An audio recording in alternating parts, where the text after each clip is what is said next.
NFL trade deadline is coming up on Tuesday, November 5th, and trade rumors are heating up for the San Francisco 49ers. Will the Niners buy? Will they sell? Will they stay put?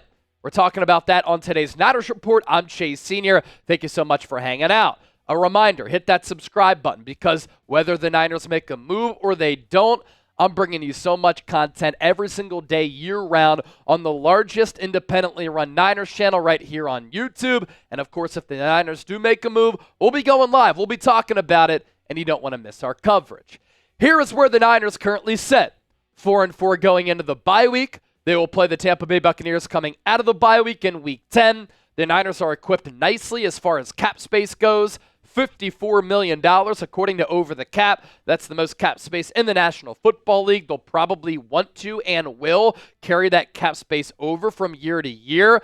And I know the Niners are 500. They've certainly been a frustrating up and down Jekyll and Hyde football team, but the NFC West is wide open, and the NFC is wide open as well. It is there for the Niners taking. If they can stay healthy, play up to their level, get some of these additions back, and play the football that they're capable of playing.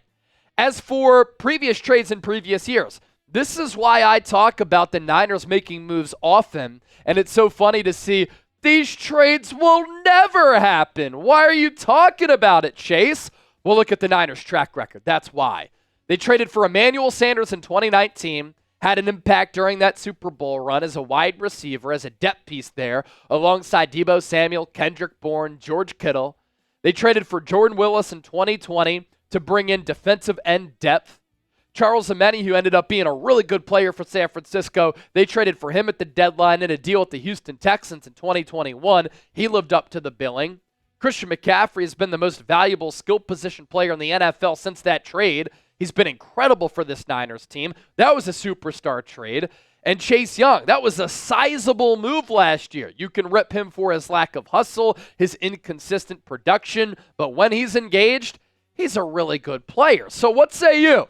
Do the Niners need to make a trade? Type Y for yes, type N for no. This will be the pinned comment on today's show. So if you get hit with that YouTube ad break, use it to your advantage. Let your voices be heard. Scroll on down. Get your votes in. And by the time that you do that, we'll be back talking Niners trade buzz here on the show.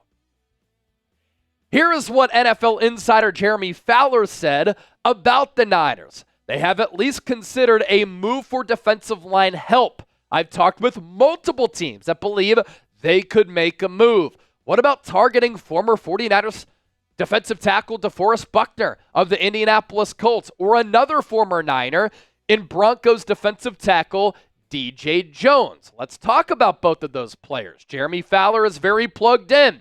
For Buckner, he's 30 years old, probably on the back end if you want to use a golf reference of his career, but he's still playing really good ball. He has an overall Pro Football Focus grade of 78.1. That is 10th among all defensive tackles, 198 of them across the league. Run defense grade, 76.4. That's 9th. His pass rush grade, suffering a little bit this year, 65.9. But could it be better when you're playing alongside a player like Nick Bosa? That does rank 58th among defensive tackles. He has 3 sacks from that defensive tackle spot. That's 11th in the NFL. And he is a run stuffer and a pass rusher. What do the Niners need? Run stuffing help, pass rushing help. Here's why I don't think DeForest Buckner gets moved, though. The Colts are 4-4. They're in second place in the AFC South. They just benched Anthony Richardson for Joe Flacco. That signals an all-in move because Flacco helps them win right now. They just played the Texans close last week in Week 8. Why would they move off of a player who's a pillar of their defense? I don't think Buckner comes back to the Niners for a reunion, although I'd be down for it because I think that he could be really good on this team. As for DJ Jones, his numbers are a little bit down, but you know what he can bring to the table. And in 2021, I thought he was awesome in a contract year for San Francisco. He got a bag from Denver at the time, $10 million per year. Hasn't quite lived up to that, a lot of Broncos fans will probably admit, but he knows the scheme. He's good against the run. And he can get slippery with some physicality and overpowering some interior offensive linemen to generate some pressure on the quarterback. This year, overall PFF grade of 63.9. That's 64th among 198 defensive tackles. Pass rush grade of 70.9. That's really good at 27th. And a run defense grade of 57.4. That's 82nd. Usually, that's his strength this year for a very good Broncos defense led by Vance Joseph. Those numbers aren't all that good, but the Broncos clearly trust him because he's one of the better players on that defensive front for Denver. But I don't think that DJ Jones gets moved either because the surprise Denver Broncos are 5-3. And I think with a team like Denver, they have a rookie quarterback in Bo Nix.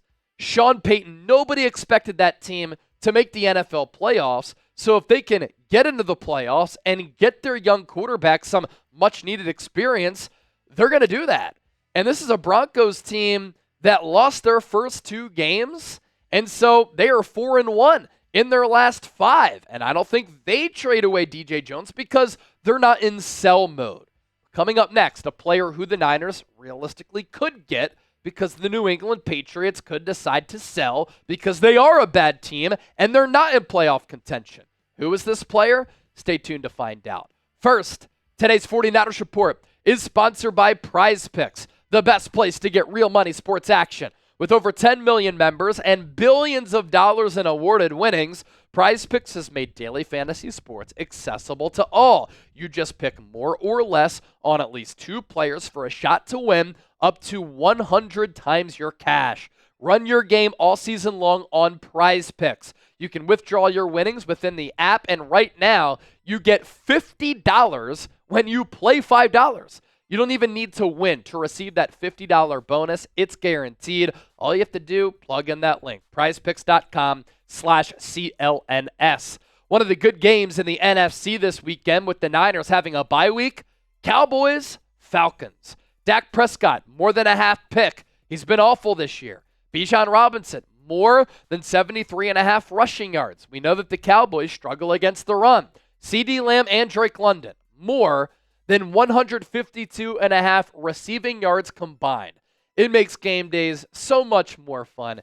Get in on the action with Prize Picks. PrizePicks.com/CLNS. We will put that link down below in the comment section and in the description of this video. Prize Picks puts their members first, so all withdrawals are fast, safe, and secure. When my picks hit, I get paid as quick as 15 minutes. As for that player that the Niners continue to be tied to, it's this defensive tackle here to my right. And we have seen New England already making some moves. Davon Godchaux of the Patriots. Here's what Dan Graziano, another NFL insider for ESPN, had to say about him. That would make a lot of sense, this move, but I don't get the sense either of those teams are eager to move those guys. That's Graziano actually talking about Buckner and DJ Jones. Here's what he had to say about Godchaux, right? If the Niners are looking to add up front on defense, the more likely trade candidate might be Davon Godchaux. Since the Patriots seem to be moving guys who they've recently extended, Godchaux has a $4 million guaranteed salary next year, but the Niners are all in, and I expect them to look for help on defense where they haven't looked like themselves all season.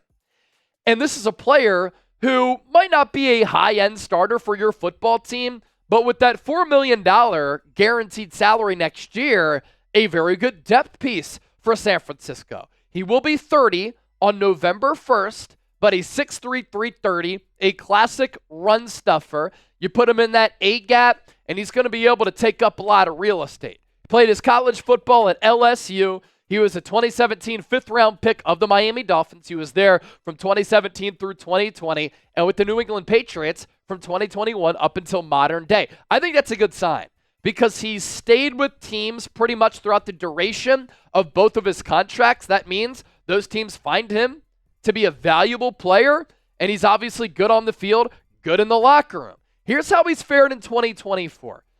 Bill Belichick has said some interesting things about this Patriots defense this year. He has pointed out their flaws. Gerard Mayo, the new head coach, called a lot of those defensive players soft the other week, and Bill Belichick said, we were a top 10 defense last year. This defense is not soft. These players are not soft. So the defense has taken a little bit of a step back.